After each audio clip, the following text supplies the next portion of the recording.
This morning I want to sing 10,000 Angels. This is a song that it's an old one, but it just transports me to the garden where Christ prayed and the whole scenes where he laid his life down for us. I just find it just very, very moving.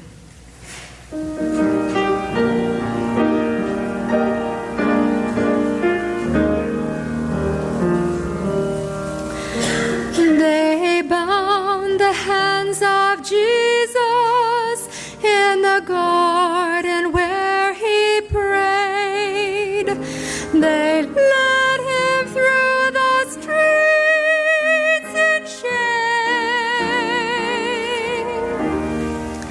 shame. They spat upon the Savior, so pure and free from sin. They said, "Crucify him, he's to blame." He could have called 10,000 angels to destroy the world and set him free. He could have called 10,000 angels, but he died alone for you and me. Upon his precious head they placed a crown of thorns. They laughed and said, "Behold the King." They struck him and they cursed him and mocked his holy name. All alone he suffered everything. He could have called 10,000 angels to destroy the world and set him free. He could have called 10,000 angels, but he died alone for you and me. To the howling mob he yielded. He did not for mercy cry. The cross of shame he took alone. And when he cried, "It's finished," he gave himself to die. Salvation's wondrous plan was done. He could have called 10,000 angels to destroy the world and set him free. He could have called 10,000 angels, but he died alone for you and me.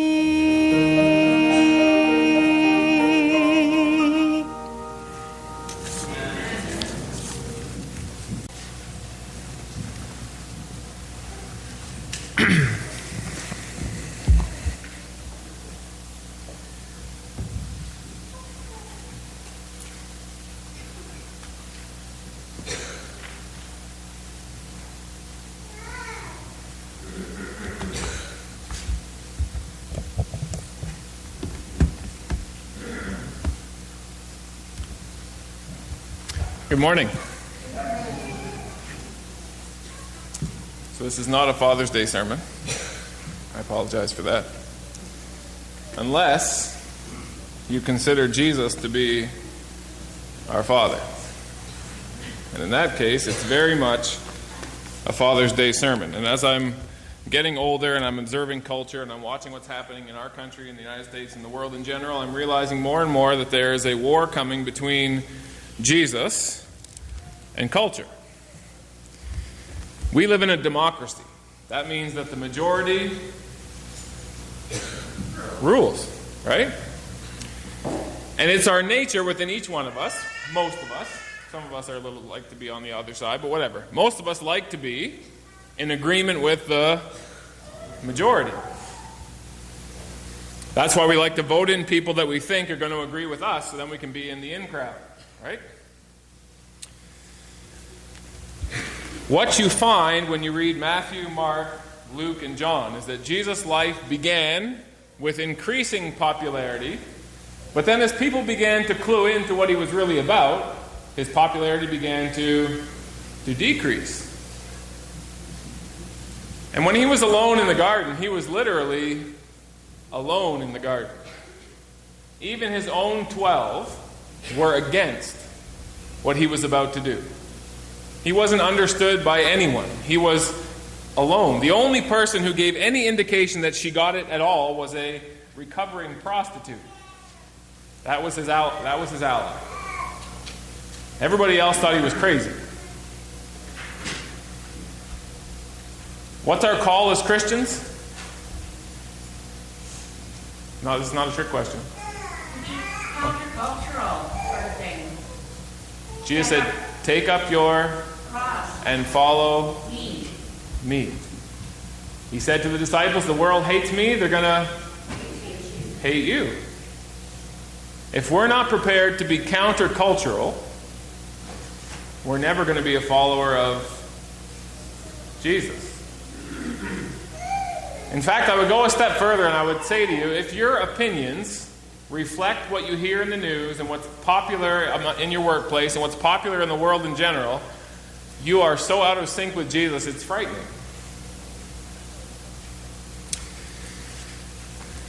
When I study the culture of Jesus' day, I find two predominantly opposing views.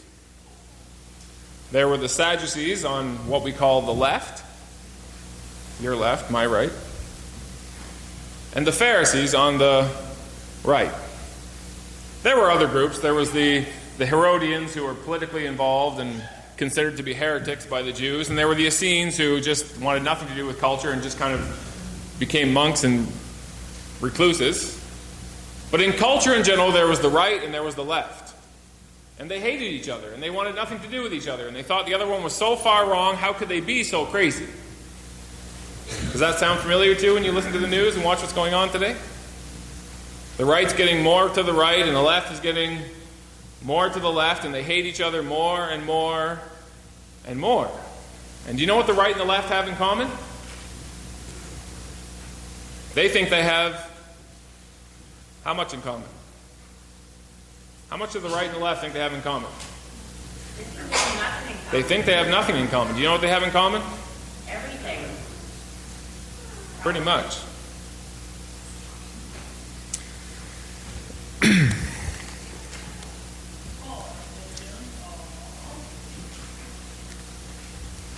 Okay, before we go to Romans and you get too distracted, turn with me to the book of Samuel.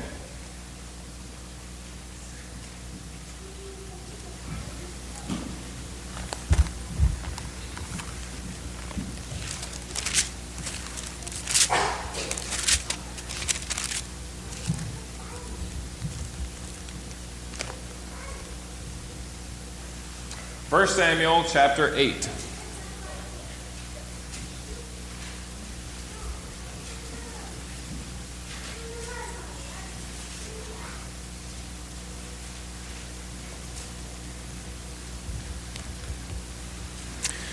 While you're turning there, there's a verse in Ecclesiastes chapter 1, verse 9 that says there's nothing new under the sun.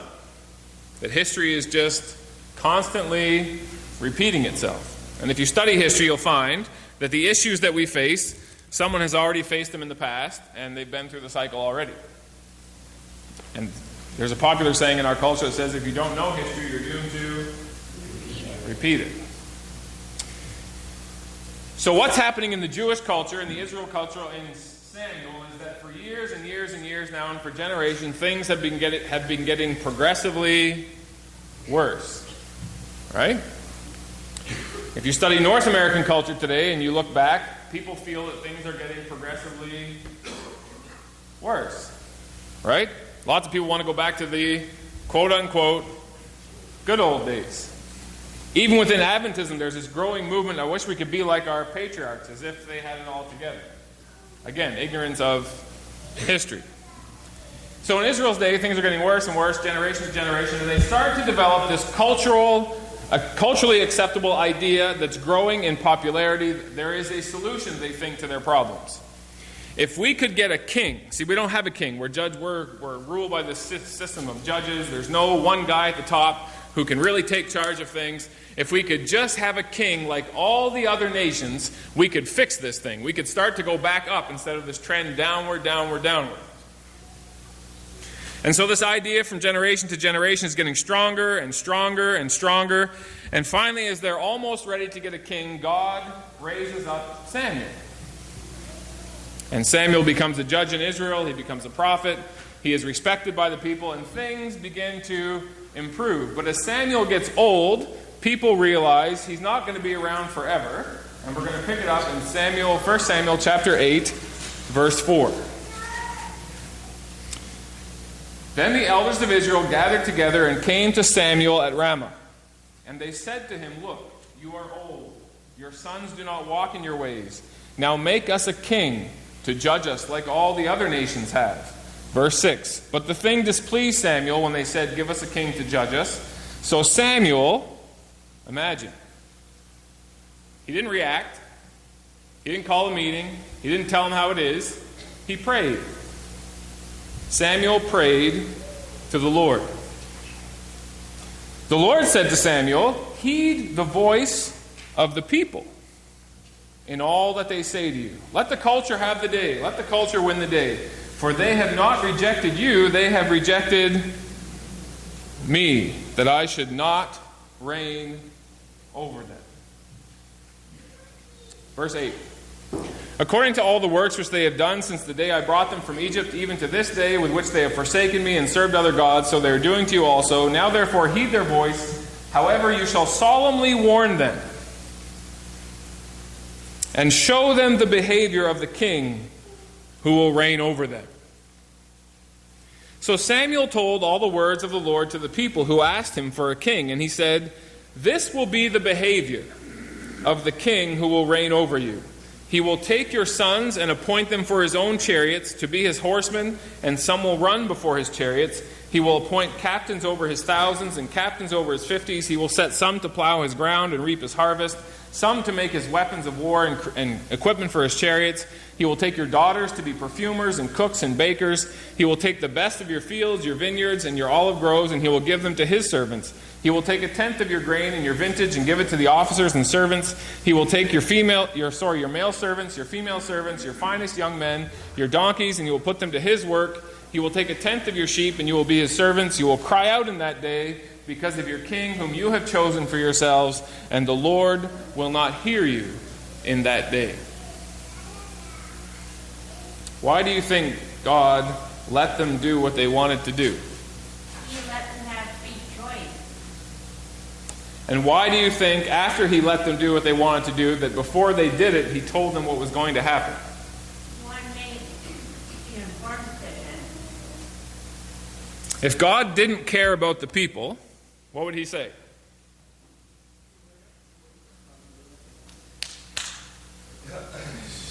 "I'm done. Do what you want. I'm done." Or he could have said no. Or he could have said no. But instead he said, "You know what? Do what you want to do, but here's what it's going to produce." Why would he do that? Why would he do that? Because he cared about them. And by forewarning them, what was it going to be able to do in the future? What was he hoping that telling them ahead of time, this is what you're going to do, this is what it's going to produce, what was he hoping down the road that would do?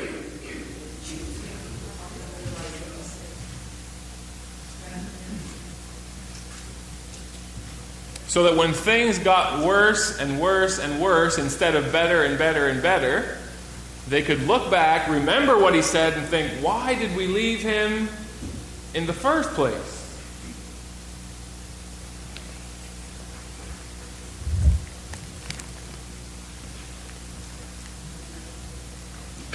Sometimes God lets us do what we want to do. So now I'm going to take you to Romans 1, to another instance where God is letting us do what we want to do.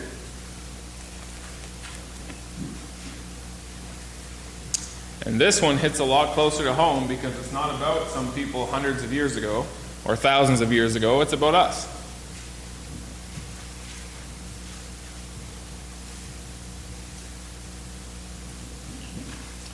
Romans chapter 1, beginning in verse 16.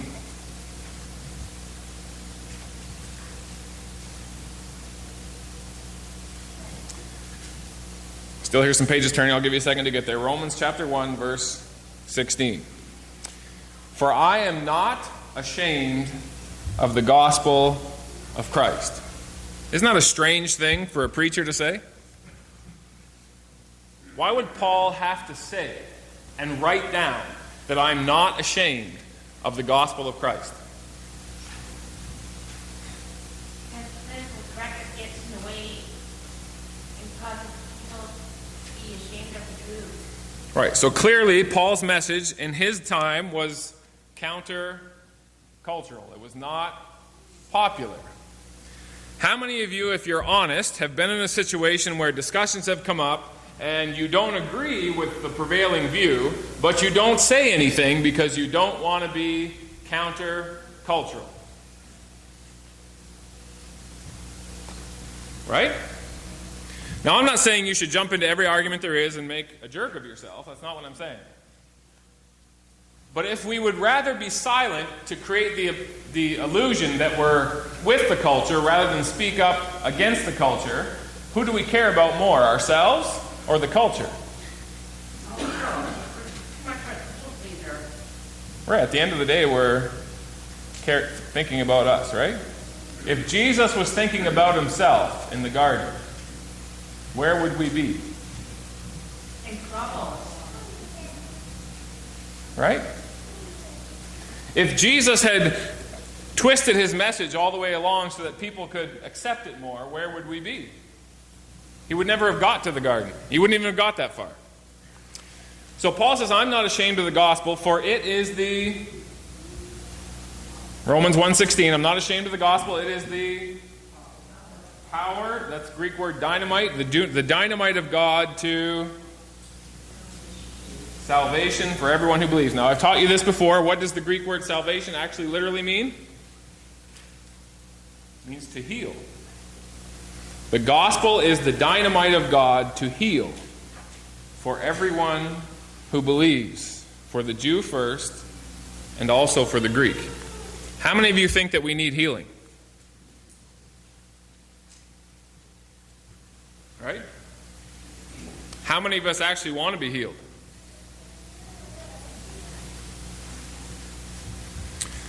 Those are questions for you to answer. So Paul says the gospel is the power of God, the dynamite of God for healing, for everyone who believes, for the Jew, for the Greek.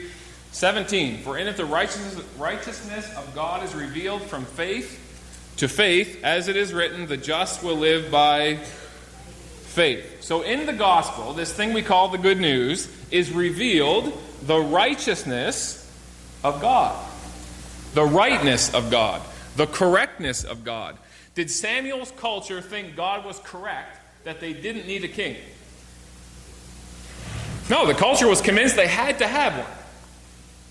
But time revealed the rightness of God. Things didn't get better for Israel, they got a lot worse. Church, listen to me. The thing about culture is that every day is like a child. A child grows every single day, but do you see it? Changes are occurring every day, but do you see it? You don't see it from day to day. But in time, all of a sudden they go from being a baby in your arms in the hospital to graduating from high school, and you wonder, how did that happen? Culture is changing fast. And still, it's so slow that we're not really getting it.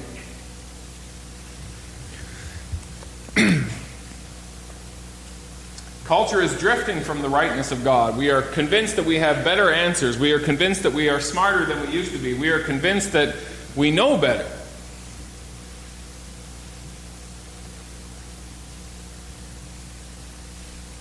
What does it mean that the just will live by faith? What is faith?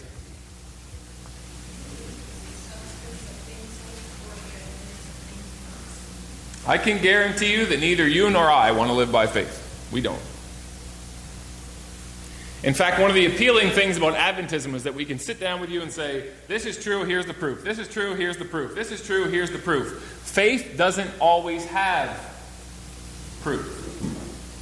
God could not stand up through Samuel and prove to the people on that day that having a king was going to be destructive. The only thing that was going to prove it to them was living it.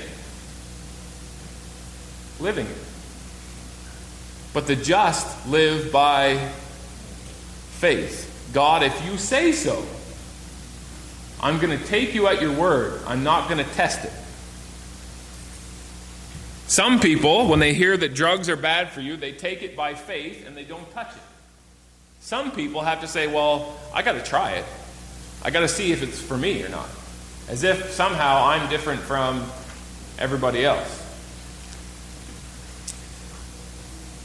Verse 18.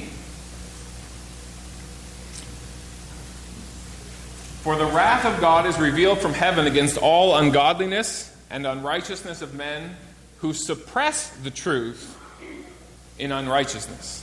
You know what that verse means? There are people in this world, in churches, in government, everywhere, who know that what they're telling you is a bald-faced lie, but they tell you that it's the truth. They suppress the truth. They know what the truth is, but they won't tell you. 19. Because what may be known of God is manifest in them, for God has shown it to them. For since the creation of the world, his invisible attributes are clearly seen, being understood by the things that are made, even his eternal power and Godhead, so that they are without excuse. So one of the prevailing things in our culture that has been growing and growing in popularity is the idea that we came from random chance, that we came from nothing. And yet the evidence is overwhelming for anybody who wants to look at it that nothing comes from nothing. Nothing is built by chance. Nothing that has any complication to it came about by its own endeavor, did it? How many of you live in a house that just showed up? How many of you are going to harvest a garden in September, October that you never planted? It just happened. Nothing that we have, nothing that we experience in nature, nothing that we see, none of it is just random chance. In fact, one of the laws of science is that if you leave a system alone, it tends from order to chaos. The evidence is overwhelming, but we don't want to see it, because if we look at the evidence, then we have to admit that the design has a designer, and if there's a designer, then we have to consider him, and we don't want to. Now we're going to find out why we don't want to. 21. Because although they knew God, they did not glorify him as God, nor were they thankful, but became futile in their thinking, and their foolish hearts were darkened. Professing to be wise, they became fools. And they changed the glory of the incorruptible God into an image made like corruptible man, birds, four-footed animals, and creeping things.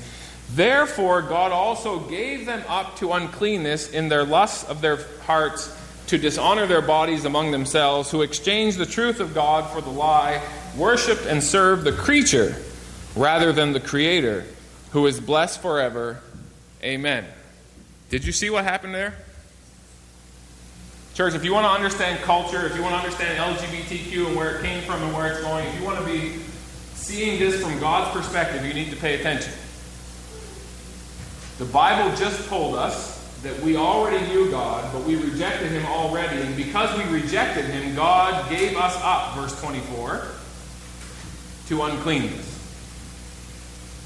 In other words, before LGBTQ ever existed, we were already in trouble.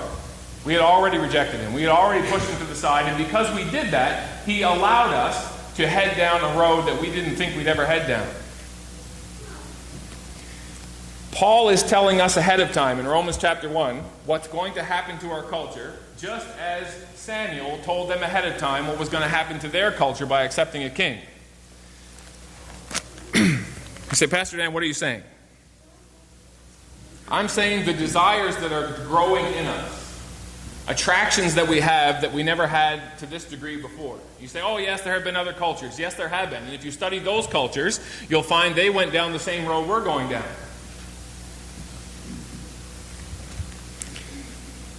Make no mistake, I am not here this morning to bash homosexuals. They are not the problem.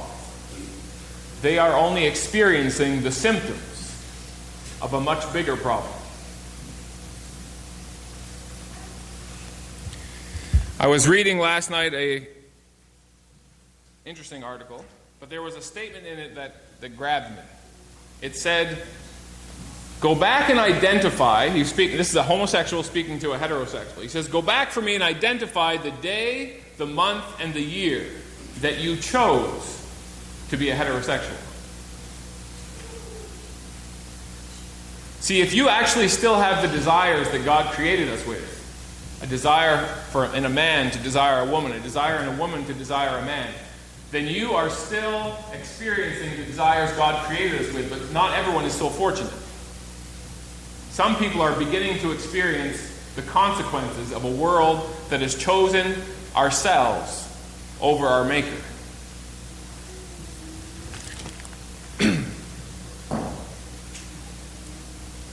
Verse 25. They exchanged the truth of God for the lie. They worship and serve the creature rather than the Creator. What does that mean? What does it mean to serve the creature rather than the Creator?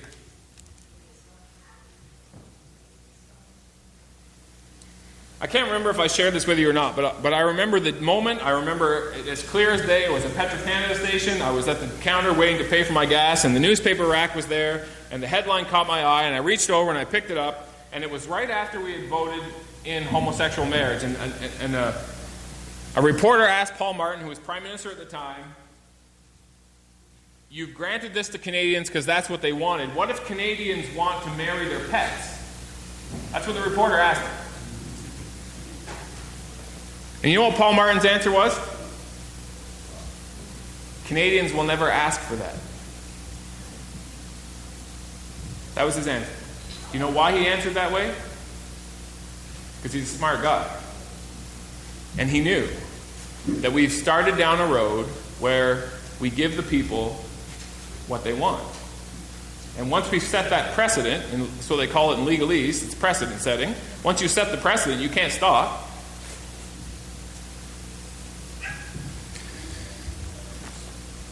Do you think 50 years ago,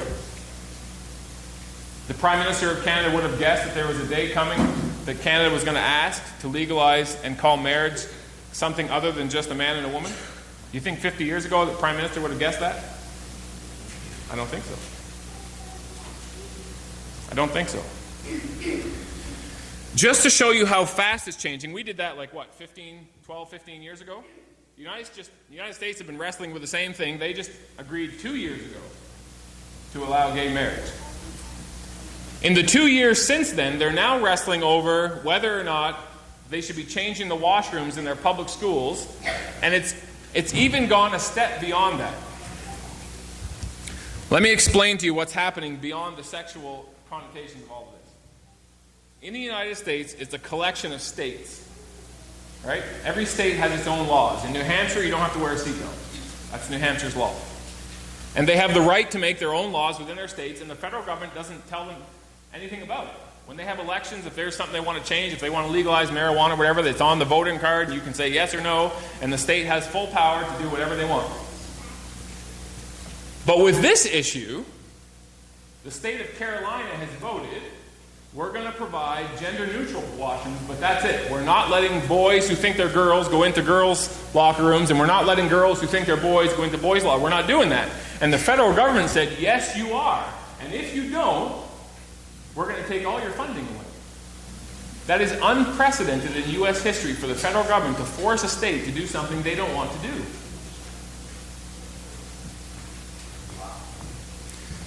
Now, you say, well, what does that have to do with anything? In Revelation 13, it says at the end of time, the beast will force every man to do what he wants them to do. Does God force us? No. Never. Never. If you don't understand the depths of prophecy, if you don't understand the details of theology, you can understand this basic principle. God forces no one ever. And if someone is forcing you to do something they don't want to do, they're not motivated by God, no matter what they say. They're motivated by the devil. Rape, any kind of force, comes from Satan. It doesn't come from God.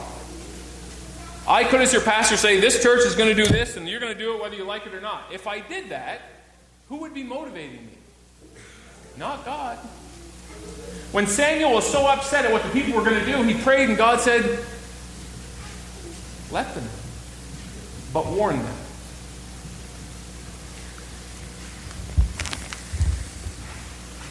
So here's the warning I have for you. Every day you get up. Every day your body asks you for things. Food, sex, whatever.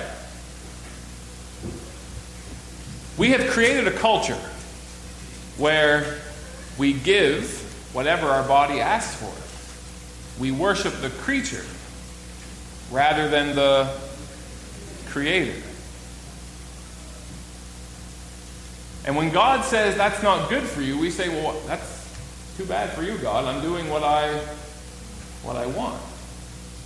The motto of the 60s was, whatever feels good, do it. You see, we went off the tracks and left God in the dust long before LGBTQ ever existed. That's not the problem. That's a symptom. Paul said it was going to happen. He says, first you're going to abandon God. You're going to refuse to give Him glory. You're going to refuse to give Him thanks. You're going to refuse to worship Him. You're going to worship yourself instead of Him. And as a result, God is going to give you over, and you're going to start having desires that you never dreamed possible. And if you think a man with a man and a woman with a woman is as bad as it's going to get, think again. It's already getting worse, and it will continue to get worse because God is giving us over to our own desires. And they're becoming more and more warped all the time. Joy was with us last week. She touched on it, and it's true. If you do the research, you'll find it. They're now pushing to make pedophilia a legitimate sexual orientation. That's the way God made me. That's the way I was born, and that's who I am. And to tell me it's wrong is offensive. How dare you?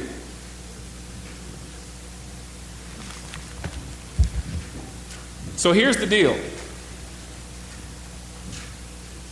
Remember I said there's the right and the left?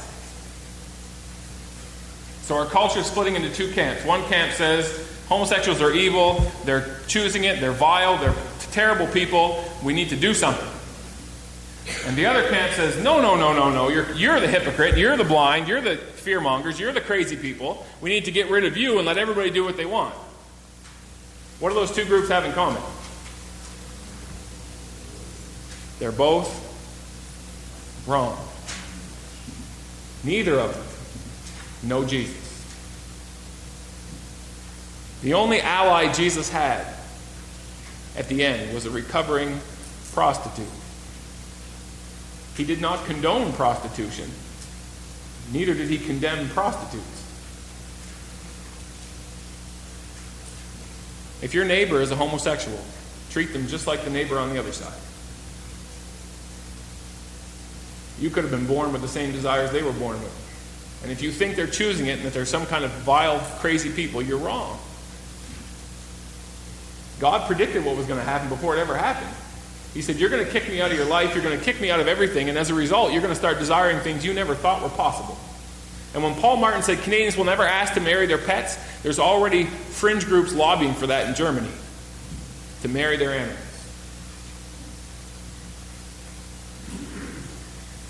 When I was a kid in the church, I heard people say, oh, the world's so bad, can't get worse.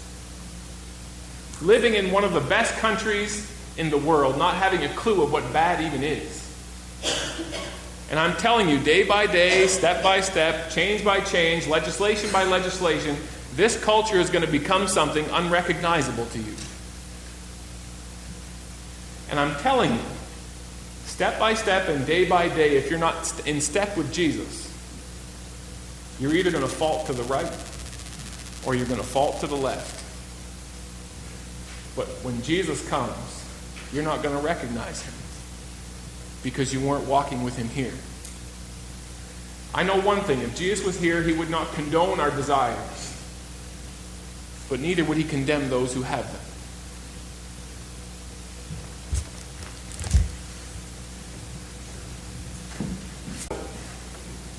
I bought a case of these. They're in my office, Ministry of Healing. Feel free to come in and get one. One of the best books Ellen White wrote. Listen to this. We are saved by hope. Not condemnation, hope. We are saved by hope. Romans 8:24. Then she says, the fallen must be led to feel that it is not too late for them to be men.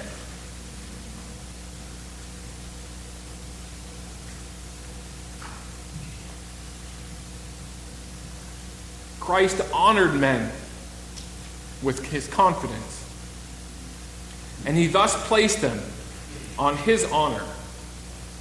Even those who had fallen to the lowest, he treated with respect.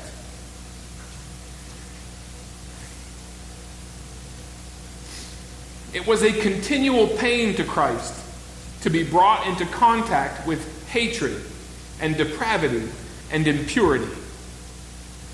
But never did he utter one expression to show that his sensibilities were shocked or his refined tastes offended. Whatever the evil habits, whatever the strong prejudices, or the overbearing passions of human beings, he met them all with pitying tenderness. As we partake of his Spirit, we shall regard all men as brothers, with similar temptations and trials, often falling and struggling to rise again, battling with discouragements, with difficulties, craving sympathy and help. Then we shall meet them in such a way as not to discourage or repel them, but to awaken hope in them. As they are thus encouraged, they can say with confidence, rejoice not against me, O mine enemy. When I fall, I will rise. And when I sit in darkness, the Lord will be a light for me. He will plead my case, and he will execute judgment for me. He will bring me forth to the light, and I will behold his righteousness.